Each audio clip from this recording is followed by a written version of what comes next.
White discharge. అసలు white discharge ఎందుకు అవుతుంది? దానివల్ల వచ్చే సమస్యలు ఏంటి?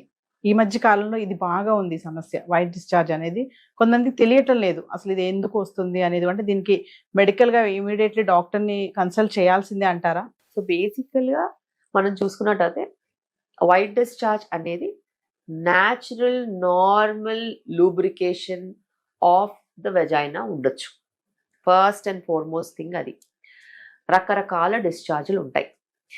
అయితే నేను ఇంతకు ముందు చెప్పినట్టు ఈస్ట్రోజన్, ఎగ్ ఫార్మేషన్, ఆ egg formation, oestrogen, sexual activity ఇవన్నీ కూడాను వెజైనా నుంచి వాటరీ డిశ్చార్జ్, మ్యూకస్ లాంటి డిశ్చార్జ్, ఇట్లా తీగ లాంటి డిశ్చార్జెస్ ఇస్తాయి. ఎందుకంటే స్పర్మ్ మొటిలిటీ, లూబ్రికేషన్ ఇవన్నీ కూడా అది ఫెసిలిటేట్ చేస్తుంది కాబట్టి. Once egg is released progesterone వస్తుంది.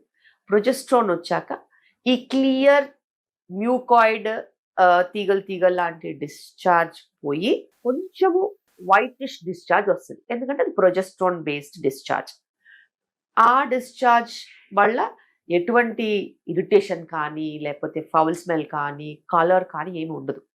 ఇది normal oestrogen, normal progesterone discharge. వీటితో ఎవరు వచ్చినా కూడా వాళ్ళని ఎగ్జామిన్ చేసి మనం వాళ్ళకి క్లియర్గా చెప్తాం ఇది నార్మల్ అమ్మా అని.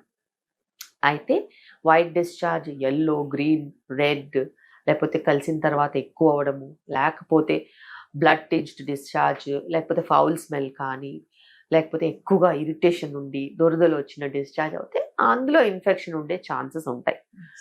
అలాంటప్పుడు కూడా మనము టెస్ట్ చేయించుకోవాలి. Vaginal swab for culture. Okay.